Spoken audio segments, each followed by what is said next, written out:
qui fait que certaines personnes, certains objets sont plus agréables à voir que d'autres. Aux antipodes se trouve la laideur. Elle correspond à ce qui produit une impression désagréable esthétiquement et qui inspire le mépris moral. Eh bien, certains affirment qu'il faut la blâmer. C'est pourquoi, aujourd'hui, ici, j'ai décidé d'en faire, au contraire, l'apologie. Et de prouver que l'esthétique de la laideur existe bel et bien. Voyez-vous cela? Elle veut défendre la laideur et écraser la beauté. Mais penses-tu seulement que cela soit possible? Que tu puisses même t'en sortir face à moi? Je prendrai donc la défense de la beauté. La beauté? En quoi cela consiste-t-il? Le mot ne suffit-il pas à lui-même? Beauté, l'esthétique la distingue. Cela correspond à ce qui est non seulement plaisant à regarder, mais surtout à ce qui procure une vive émotion. La beauté est admirable parce qu'elle dépasse la norme aussi bien physiquement que moralement. Comment oses-tu croire que tu pourrais me surpasser? N'est-ce pas une pensée bien laide? Pour commencer, il est certain que la majorité d'entre nous est attirée plus ou moins par la beauté, que cela concerne le corps ou l'esprit. Nous allons naturellement vers ce qui est beau, notamment vers la nourriture, vers une personne, dans l'art ou la nature. Être belle ou beau peut d'ailleurs nous offrir plus ou moins des avantages. Par exemple, pourtant, beaucoup de personnes dont tu fais probablement en partie affirment que la beauté est subjective, et c'est là que tout commence. On ne fait plus aujourd'hui la différence entre le joli et le beau. Pourtant, la langue française est si bien faite que, si deux mots différents existent, c'est que leur sens diffère. Ainsi, le joli se rapporte uniquement à ce qui est bon, uniquement à l'esthétique, à ce qui est agréable à l'œil, alors que le beau renvoie à l'excellence, car c'est l'alliage du bon et du bien. Quelque chose peut être joli sans forcément beau, et inversement. Un champ de blé, par exemple, lorsqu'il est envahi de coquelicots, peut être très joli, et pourtant, il n'est pas beau, car, en effet, il ne donne pas de blé, et ne correspond donc pas à sa fonction première. Ainsi, bien que le joli soit subjectif, et que chacun de nous est libre de trouver joli ce que d'autres trouveraient moche, le beau ne l'est pas. Le beau est objectif, et c'est un fait indéniable. Sans vouloir t'offenser, la beauté est subjective, et j'en suis intimement persuadée. D'ailleurs, chacun a son propre avis concernant ce qui est beau ou pas. Tout le monde ne trouve pas les mêmes personnes belles. Quelqu'un peut être laid pour ma part, mais beau pour toi. En outre, la beauté se trouve aussi dans la laideur. Charles Baudelaire nous le prouve. Vous connaissez peut-être même mieux que moi cette fameuse alchimie poétique. Vous savez, ce principe par lequel, par la poésie, on peut rendre beau quelque chose de laid. Dans son recueil, Les Fleurs du Mal, Baudelaire écrit plusieurs poèmes sur des choses repoussantes au premier abord, mais les peint de telle manière qu'elles paraissent agréables. La charogne fait partie de ces poèmes où il décrit un cadavre en décomposition et va jusqu'à le comparer à sa bien-aimée. Ce poète disait justement en s'adressant à la ville de Paris « Tu m'as donné ta boue et j'en ai fait de l'or ». Ce qui illustre bien cette métamorphose de la laideur en une nouvelle forme de beauté. Je voudrais simplement te faire remarquer que le poète n'utilise ni le terme beau, ni le terme laid quand il évoque l'alchimie poétique. Il n'est donc pas incohérent de penser qu'il ne voyait pas les choses de cette façon, et que sa phrase ait été surinterprétée. À mon avis, cette alchimie poétique s'explique simplement dans le fait de chercher des sujets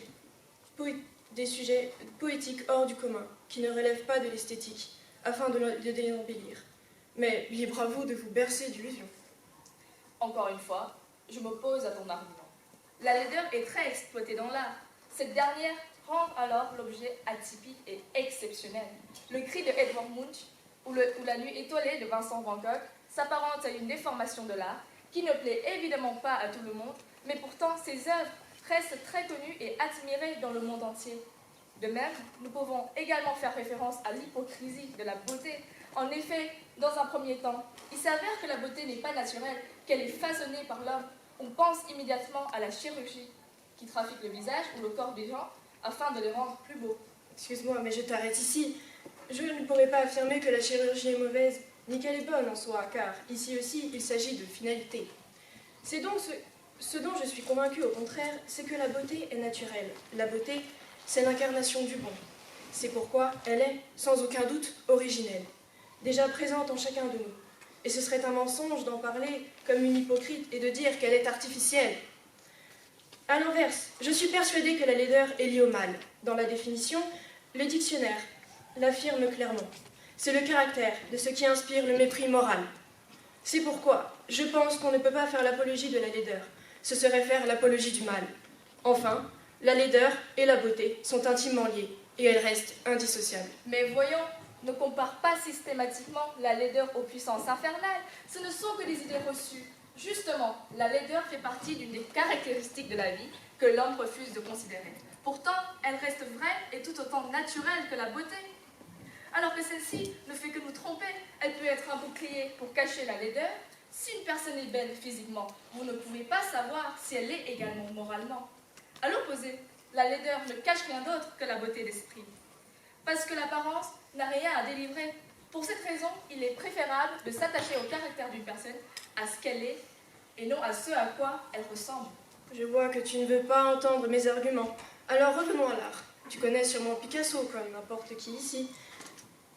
Pourtant, lui-même, que tout le monde s'évertue à prendre pour modèle en ce qui concerne l'art moderne, écrivait en 1952, dans une lettre à Giovanni Papini, je cite, « Moi-même, j'ai contenté ses maîtres et ses critiques, avec toutes les bizarreries changeantes qui me sont passées en tête. Mais quand je suis seule à penser avec moi-même, je n'ai le courage de me considérer comme un artiste, dans le sens grand et antique du mot. Je suis seulement un amuseur public qui a compris son temps et a épuisé le mieux qu'il a pu l'imbécilité, la vanité, la cupidité de mes contemporains. Il est aisé de constater que Picasso lui-même n'avait aucune considération pour ses œuvres et qu'il ne les qualifiait d'aucunement de belles, mais employait plutôt le terme de charlatanisme intellectuel. Alors, où est l'hypocrisie? Dans la beauté vraie et naturelle ou dans la laideur, qui essaie en vain de se faire passer pour belle? Par ailleurs, Salvador Dali, un autre peintre que tu connais sûrement, écrivait sur ce même art moderne, supposé beau dans son livre Les cocus du vieillard moderne, je cite, « À peine avait-il été trompé successivement par la laideur et le moderne, que nos critiques commencèrent à s'émerveiller d'une nouvelle beauté qu'ils disaient non conventionnelle. Les peintres travaillaient à faire du lait, Picasso fabriquait du lait, mais lui, à la différence des autres, en fabriquait exprès. Encore une fois, l'art estimé beau est en fait laid, a entraîné le cocufiage de toute la population. Le lait n'est donc pas bon, car il n'est pas vrai. Il rime avec tromperie. » Je vois que je ne suis pas assez convaincante pour toi. Ainsi, je répondrai à tous ceux qui font l'apologie de la beauté, qu'elle peut parfois masquer quelque chose de hideux, alors que la laideur, le déplaisant, le disgracieux, ne peut cacher que la magnificence, cette beauté insoupçonnée, mais vraie, mais véritable. Je n'oblige personne à aimer la laideur ou détester la beauté, mais je vous demande seulement d'avoir une vision de l'esthétique un peu plus intense. Même si nous n'avons pas la même vision de l'esthétique, la beauté est universelle, et tout le monde ici a déjà pu l'exprimer et est d'accord avec moi. Ainsi, méfiez-vous en applaudissant la laideur, car elle renferme aussi bien plus d'aspects péjoratifs qu'on ne le pense. Et restez avec moi, dans le vrai, la splendeur, le bien, enfin, la beauté, qui est toujours été synonyme de vérité, de l'esthétique, pour notre plus grand bonheur.